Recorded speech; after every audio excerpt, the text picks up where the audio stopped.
My name is Kunal Bhattacharya. I'm a senior security leader and advisor.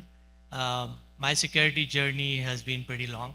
Before I came into security, I've done a bunch of different things. Was a developer, was sysadmin, was QA, architect. Finally moved to security and never looked back.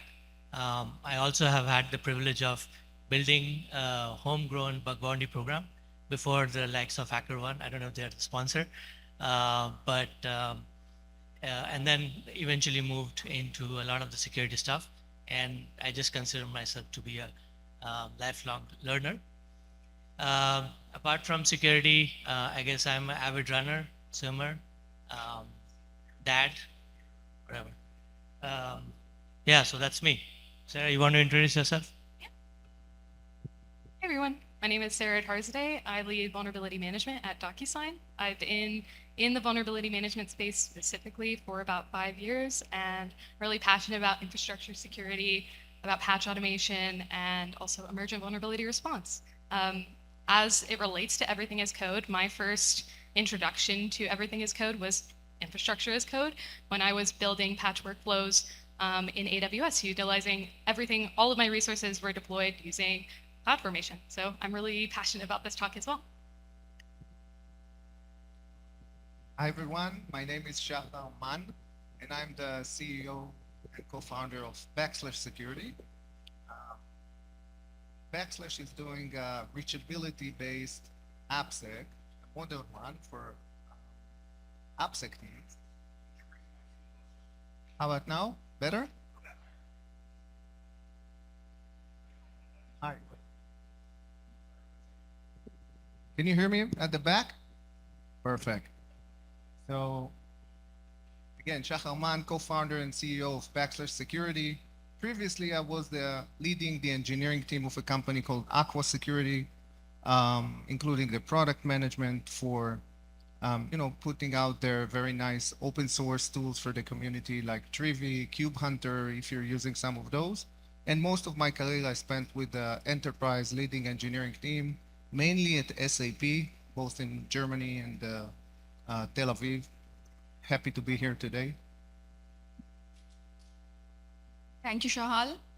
Before I introduce myself, it's an absolute honor and privilege to be here and sharing stage with these seasoned leaders.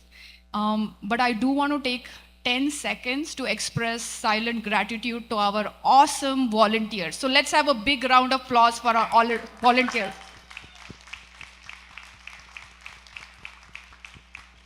You know, they spend a lot of hours for these operations to run smoothly. And I really want to make sure their efforts and all the hard work they put shouldn't get unrecognized. So thank you again, all the awesome volunteers of DEF CON. Everyone, my name is Trupti. I'm Director of Product Security at DocuSign. And before entering the awesome field of software security, 18 years back, I was a mobile game developer. So I'm a developer turned cybersecurity professional. And I absolutely love doing security. I don't know what else I'll do. It's a passion, it's a purpose. I even call this is my ikigai. When I'm not doing security, I like to paint, do nature work, and meditate. So that's about me. Thanks everyone for the introduction. We have some veterans here.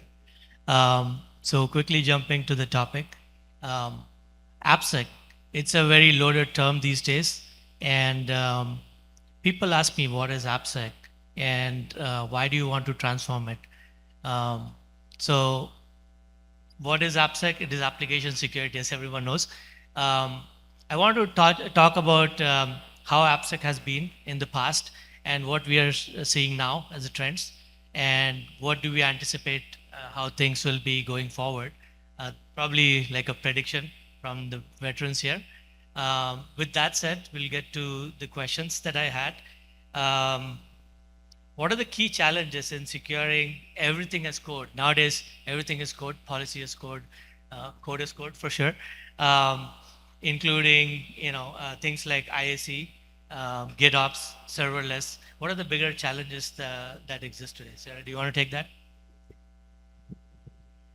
So I'd say before the popularization of everything as code, I think things were a lot more straightforward and clean cut. I think in terms of separation of roles and duties, the network engineer versus the application developer versus security versus ops, those had very specific clean cut roles and responsibilities. And the understanding of what their assets were and how they applied to them was also really straightforward. And then on the security side, similarly, because of that same asset delineation, I think knowing what we were going to run assessments on tended to be a lot more straightforward. We knew what we were going to run, where we were going to run it, how we were going to run it, what those scans were going to produce. And that made things a lot more easy to process. In terms of today, I see three main challenges with everything as code. I think the first thing is that there's really no longer that separation of duties. So everybody is sort of speaking in similar languages. Some may be more familiar with those languages than others. A lot of people are going to be learning completely new languages, all of us at the same time. And that can present challenges in terms of understanding who owns what, how do we get the right context to the right people, and who's going to ultimately do remediation work. In terms of other challenges that I see, I think data is another big one on the security side. With emerging or everything as code, we are just producing a crap ton of data, especially on the vulnerability management side. And unfortunately, I think a lot of security budgets don't include a ton of money for really awesome data architects to help us make sense of it all. So how do we normalize and correlate all of this data? How do we build complex data models? How do we ensure that we have good performance against all of our data sets? That's another really big challenge. Yeah, I think those are some big things on my. Thanks, Sarah. That was very good. You talked about the data side, which of course goes into AI. So I'm just going to hold on till I get to that. But Trupti, what are your views on this? I think our high-tech industry has seen numerous emerging trends. How many of you remember evolution of iPhone and iPhone-based application, the mobile era? How many of you remember the IoT era? And then how many of you remember the cryptocurrency era? Who actually thought they will make enough money that they can retire? Good, all of you are smart. And then recently we saw the GenAI era, right? So all these emerging trends, and as we move from monolith to microservice and low-code, no-code type of architectural style enterprise application deployed in cloud, what is one thing common? Everything is accessible via API. Everything is API-based. What does that mean? Everything has become code, right? So no matter what newer technology comes, everything is code nowadays, and we are supposed to launch our products where APIs are available. So I see for product security, Kunal, that we as a security engineer, product security engineer, we are supposed to quickly learn about the emerging technologies, not only how to secure them, but the business logic context and whatnot, and stay ahead of the game. That's the biggest challenge I see. What about you, Shahar? Yeah, maybe I'll add to that. In the past, things used to be very simple. I remember my days back at SAP. It was a clear separation between the application guys and the infrastructure guys. There was like a huge wall. When you're done with developing, you just throw it over the wall to the infrastructure guys. They'll need to deploy it, make sure it's secure, etc. And now, with the beasts coming from the infrastructure world into the application space, living in the Git as a code artifacts, it brings a very different mindset, not only technology, to the different parts. So maybe just to give one example. In a raise of hands, how many of you have worked with containers? Right, so it's becoming very popular, but it's not that obvious that developers needs to take part in the infrastructure layer of the base image, for example. it contains stuff that was not in our responsibility. You know, as developers, we just want things to work. Once they work, we're fine, we're happy. We don't just start looking into vulnerabilities in the operating system, in the core. When it works, we're happy. So the challenge is now responsibility have shifted left, have shifted to where the code lives, only also for artifacts that traditionally was not part of the engineering responsibilities. And I think this is one of the biggest challenges to understand that infrastructures has moved and is being maintained in another part of the house. Now, while this is challenging from security point of view, it brings a lot of opportunities and speed into the development hands, right? If you build your new Terraform, CloudFormation, base images yourself in the team and you have good practices to handle them, you don't need to wait for infrastructure guys to upgrade your VMs, upgrade your base images, etc. You control that. So, you know, as they say, you need brakes in your car to run faster, right? Because without having brakes, you wouldn't go that fast. The same with security and infrastructure, in my opinion. As long as you have the right brakes, you can go as fast as you want with engineering, building, and upgrading the artifacts also for the infrastructure part. So these are the two things two insights coming to mind when talking about it. Yeah, thanks, Shahar and Trupti. Since you talked about the developer part, one question that comes to mind is basically, how do you guys see the developer education in terms of application security? Because coming from a development background, I feel it gives a different perspective when you can actually see things from a developer perspective and then protect it. But at the same time, there's also emphasis that needs to be laid on developer education. And when we talk about everything as code, things like IAC, I think, Shahar, you touched upon a little bit saying that you just throw it over the fence to operations previously. I've still seen that happen with, you know, IAC code. Oh, this is just a template. It's not really code. And I've seen security engineers or leaders fight saying, it is code. And how do you guys see that in that context?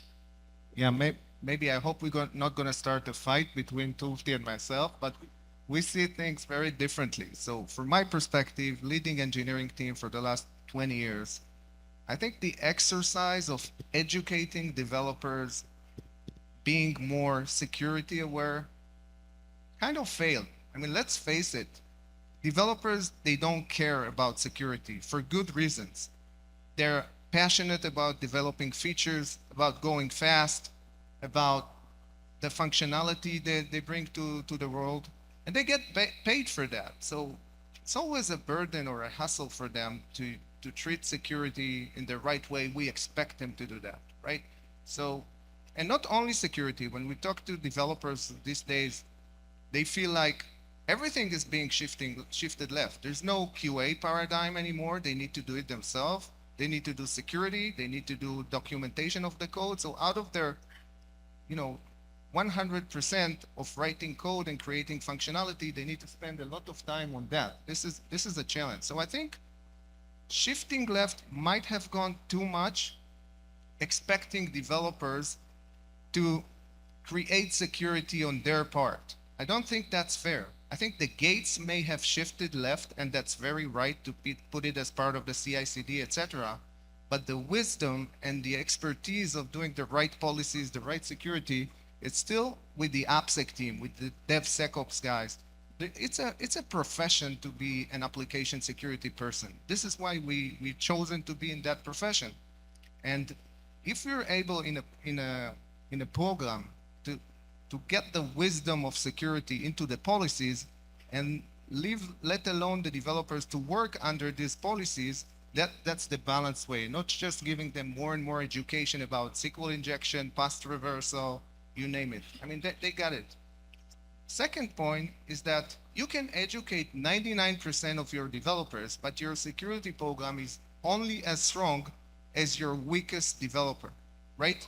So you can have one new guy, a junior guy who joined the development team, just added a code. He didn't know exactly how to do that. He was not educated yet, but you've compromised your entire production because of this particular code. So this is where I am right now in my thinking around development and AppSec responsibility. And I'll let Trupti very nicely contradict me.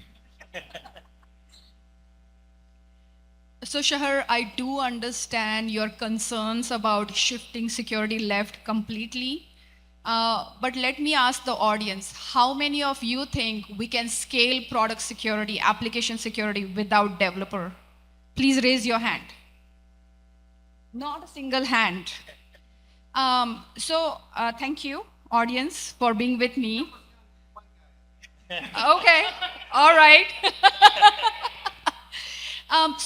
When we provide our developers generic security trainings, obviously they are not going to get, full knowledge that is needed to take those security decisions. So the security champions program that I have designed, I always make sure, depending on the developer's role, the kind of technology they are using, provide that customized contextual training to them so that they understand the attacks which are related to their technology, their application, their SDLC, and they can understand the actionable remediation guidance. What I have seen in my last 10 years of running Security Champions program, when we provide that level of customized, targeted knowledge to our developers, they exactly know how to solve the problem, how to identify security problem and fix it right away. And sometimes developers are so smart, they have identified deeper level of issues that product security engineers have not.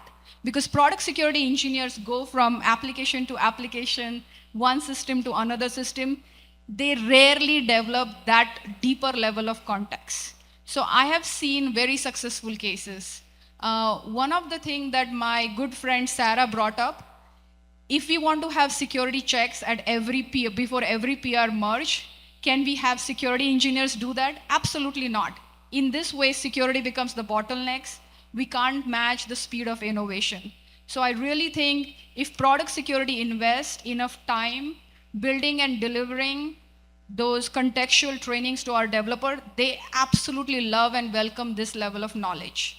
And last thing, it's not the developers that we need to target. We also need to educate our product managers on how to map business requirement with security requirement. We also need to educate our TPMs, engineering managers, so that they know how to prioritize security backlog and systematically reduce risk.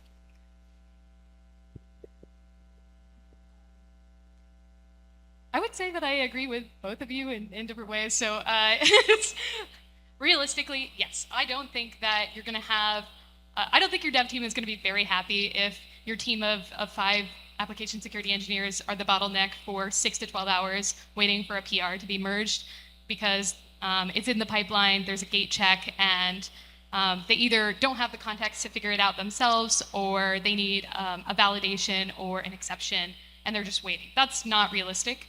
And so to that regard, I agree with you. I think it cannot just be application security engineers and vulnerability management engineers that are performing these tasks and doing the validation. However, I do also think that on the training side, on effectiveness of training, I think realistically in the future, I wouldn't be surprised if most formal structured training was really minimized, while constant learning through things like Copilot, et cetera, were much more relevant, and those reminders in the IDE and your linters were used as the primary source of training on the fly with your actual application code. Yeah, training is definitely a very key component. I remember one of the organizations that I was at, we tried to gamify the whole training. We put together something on the theme of Game of Thrones. So we had Knight Commanders and all of that, which went pretty cool. So it really depends upon the organization culture. But one other thing that I would like to say is when you talk about shift left, right, that's overtly used and sometimes abused. But Shahar, what you were talking about is basically putting it towards the right. I think it's all a cycle. So sometimes you need to shift right to actually shift left. I know it sounds counterproductive, but this is the trend that I've been seeing for some time. Because let's say you're starting off a program at the very early phases. You want to stop the bleed. So in that case, you want to put everything things to the right so that you're able to protect your crown jewels, and then gradually try to find it earlier in the cycle. So I think both are right to a certain extent. Yeah, I have a thought. After hearing to all the panelists and moderator, I genuinely think that we need to strengthen our right while shifting left like a boss, and have a really strong governance program, so that even if our awesome developers who are our unsung security warriors miss on certain vulnerabilities or fixes, we should able to catch it. So yeah, I'm going to reiterate, let's strengthen our right while shifting left like a boss. Thanks, Trupti. I know you're very passionate about this. Moving on, how can organizations leverage? We talked about the pipeline, right? How can organizations leverage automation and CI/CD pipeline, especially in the context of everything as tech, things like ISE and GitOps and things like that? Yeah, maybe I can start. So as mentioned, I think that the trend of having more visibility in the pipeline to what's going on in terms of security is welcome. And I didn't see many brave organizations that actually forces and stops the build for the developers just for having them, fixing their security stuff, because there are just too many of those. You would allow that if you have 5 or 4 in the CI/CD. Okay, we'll stop, we understand. But then if the request is to stop your build and go ahead fix your 1,500 vulnerability issues, I just wanted to add another button to the application, that's not going to work. And sometimes we hear the dynamic that application security teams ask to prioritize the issues, and you know what, let's just prioritize them. Now, here's the thing with priorities. That's sometimes humanly impossible. Just think about a list of 10 items that you would like to prioritize. That's a small list. It seems manageable. We do it every day. But if you want to do it right, there are more than 3 million options to prioritize a 10 items list, right? That's the numbers. That's the math behind it. So just imagine what happens when you look at 1,000 items list and you ask them to prioritize. So we've all settled on a stateless, generic prioritization system like CVSS, EPSS from the outside. Okay, you know what? Let's just do the critical. But then the frustration is that there's no real correlation between my intimate understanding of the risk of the application and the CVSS scoring outside. So here's another triage that needs to go for each one of them. So it all comes down to the numbers that you need to handle. If you cannot just move everything left, if you have not cleaned up with the right policies, what do you want to fix that it's actionable for the developer teams? I think that's the right balance. If you figure that out, this will be a successful shift left program. Thank you, Shahar, for bringing up the prioritization part. I want to focus on 2 other things. Before automating your CI/CD, make your SREs and DevOps folks your best friend. Try to get inventory of your CI/CD. Not all organizations have unified CI/CD, especially organizations which have legacy systems or organizations which are very heavy on merger acquisition, right? So we may have multiple flavors of CI/CD. So get the asset inventory first. Try to figure out how does your CI/CD look like. And then second thing is, many CI/CD pipelines have some inherent native security controls. For example, GitHub has branch protection. So definitely leverage those before buying another third-party commercial tool. Sarah? Yeah. I would say that I think generally there is so much that CI/CD and policy as code and infrastructure as code has really opened up the door for infrastructure security specifically. Immutability wasn't even like a topic that was possible before that. And so it's really awesome to see the sustainability that is kind of embedded in that, and how you use infrastructure as code and everything as code in your pipelines. I think I would also agree that it's hard, it's complex, the cloud is complex, it's going to take a lot of work to figure out the right set of rules. You have to be really intentional about that. You have to probably roll it out pretty slowly. You have to think about exceptions and how you're going to scale exceptions. It's probably not going to be by like individual people responding to exceptions. So how are you going to do that at scale? And that's a huge topic in like enterprise security and application security. Yeah, totally makes sense. Kind of segueing into something which is what you talked about, Sarah, and I think Shahar you talked about earlier as well, which is around ESE. And in the context of the lines getting blurred with application code, infrastructure code, everything as code, where does vulnerability management really fit in, right? Is the concept of a unified vulnerability management something that would really work? Because I've worked in organizations where you have different SLAs for application level vulnerabilities and infrastructure level vulnerabilities. Does this concept of unified vuln management really resonate in today's world with everything becoming code? Sarah? No, yes, maybe, probably. I think that's a really, really hard question to answer. I think in general, you have to know what you mean by unified vulnerability management. Are we talking about unifying the tooling sets of what's performing assessments? Or are we talking about unifying data and reporting? Those are two separate concepts entirely. And I think with tooling, it really depends on your business's structure and requirements, to your point, Trupti. And I think a lot of times that's going to be a lot harder, especially as you grow in size of your company.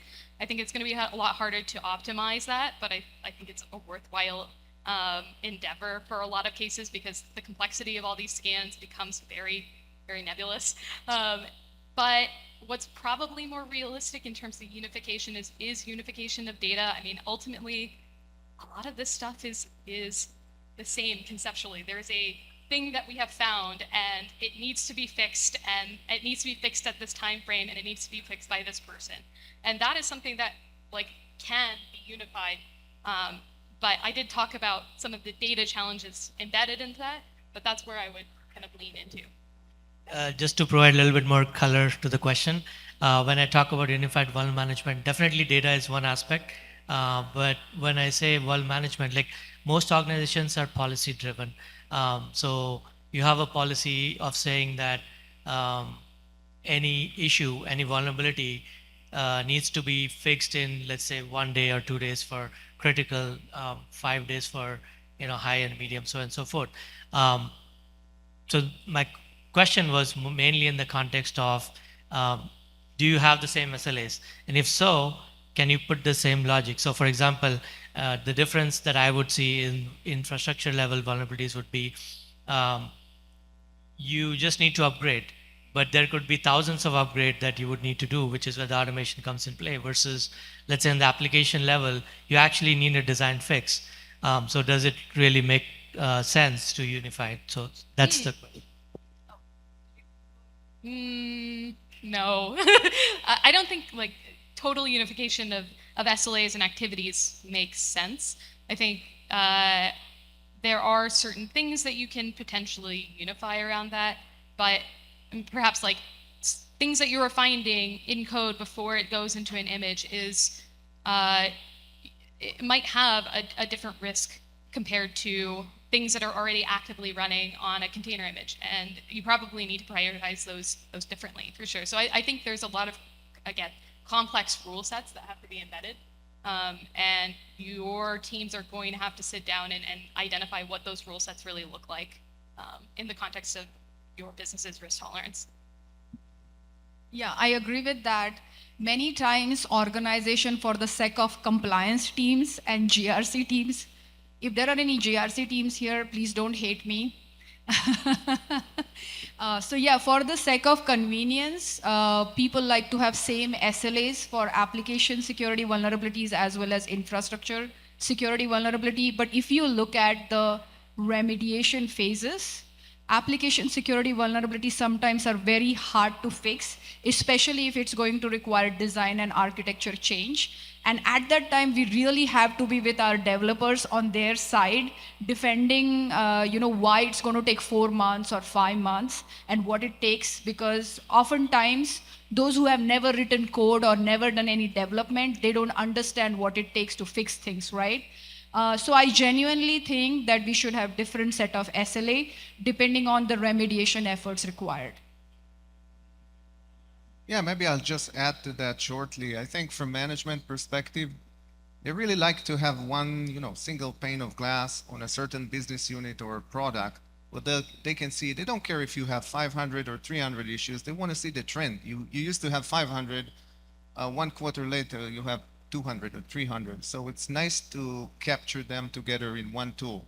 But from pragmatic approach, I think these are all different beasts. If you find a, virtual machine you need to fix or to patch, or a container-based image, or a vulnerability in the code where you just need to clean up a parameter, and that could be very quickly, it really needs to be aggregated from toolset perspective where the actionable item happens, right? So developers should have their own view on what's fixable for them. If they cannot do anything about patching a certain package from the infrastructure, why should they care about it? Why should they even handle that? So reporting is important, but where the data sits, it really depends how you structure your program.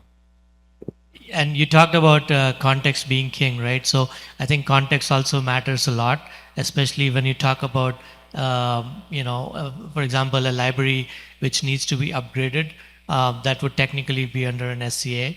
And if that library is actually being utilized, or a function in the library is being utilized, would you really want to patch it if it's not? I mean, that's the challenge that we run into, right? A lot of times. Thanks, Shahar. So going to the next steps, which is around AI, as I promised. Do you see AI, and this is a very generic kind of question, when we talk about for the future, right?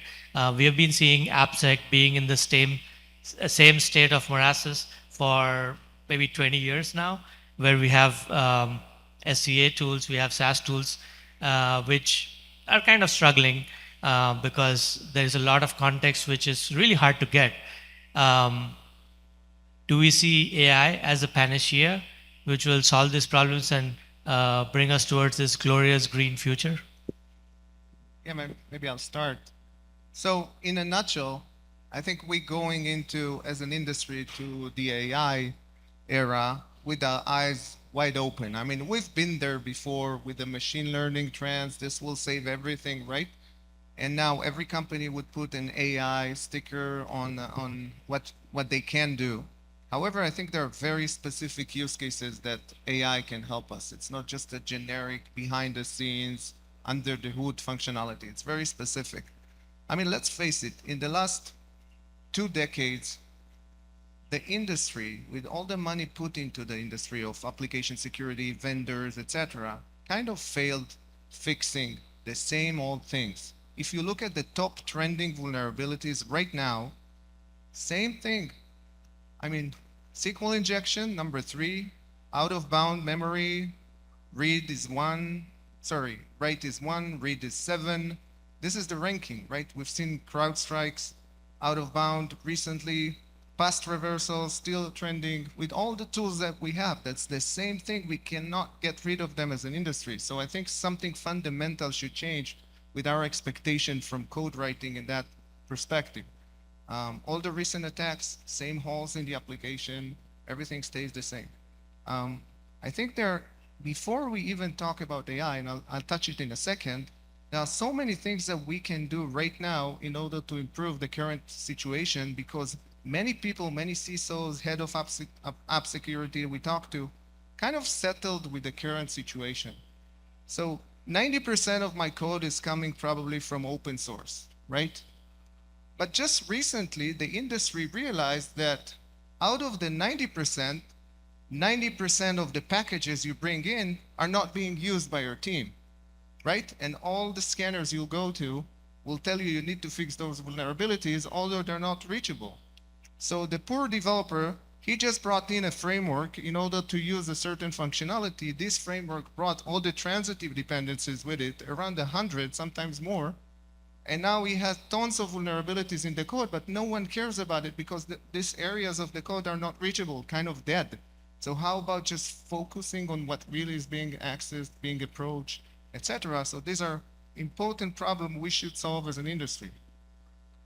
When it comes to AI, I think we can do a lot of interesting things when it comes to patching and fixing the problems. So no company will allow that any of its code line will go into an AI engine, let's say ChatGPT, whatever, LLM, and the code, the IP of the company will be extracted there. But there is a wisdom there that will help you fix and remediate and create automatically PR requests for your developers that I think we're going to see that coming in the next couple of years. This is kind of obvious use case we can leverage. Trupti, you have any thoughts? AI? No. I think AI has been around since 1960s, and we have seen different flavors like deep learning, then the most recent Gen AI. And if you look at some of the security vendors, AI has always been part of their product strategy, right? They have been using AI to do a better, accurate vulnerability correlation. Then we see a lot of Gen AI usage to produce contextual security reports, right? So I think we should totally use different flavors of AI depending on the use case. What really scares me is allowing our AI agent to do auto remediation. I think that's a nice goal to have. That's a nice state to aspire, but we have to move in that direction very slowly. So let it take 3 years, 5 years. Today I am not ready. That's fair. I try to not be like rah-rah AI, to be honest. But I do think, we already see a lot of people utilizing AI-related IDE components, and I think those are legitimate. I think the thing about AI and considering like auto fixes to PRs, etc., all those things need context, and if your organization does not have its fundamentals correct around asset management, etc., your AI is not going to generate anything better than you could, or at scale. So that's sort of how I feel. Get your fundamentals correct first. I think not only with the promise of AI, we'll get some cool new feature for the security program, it brings a lot of risks into our domain as well, right? I mean, there's a psychological effect of a developer copy-paste the code from Gen AI generated code. It feels like it's safe. It takes it from a very safe place, but no one can assure you this code won't hurt you more than any other piece of code, and the number of lines of code will exponentially grow with what brings into the new application, etc. And we need to put the right gates for this AI copy-paste, just like when the internet started, and copy-paste from Google pieces of code were being somehow regulated. You can't really stop that or control that, but you need to have the right policies to handle that. Thanks. Sorry, I just wanted to keep some time for questions. Sure, yeah. Go ahead. Just one last remark. Like everybody is worried about security risks coming from AI generated code. I'm more worried about the legal risks. That's That's fair too.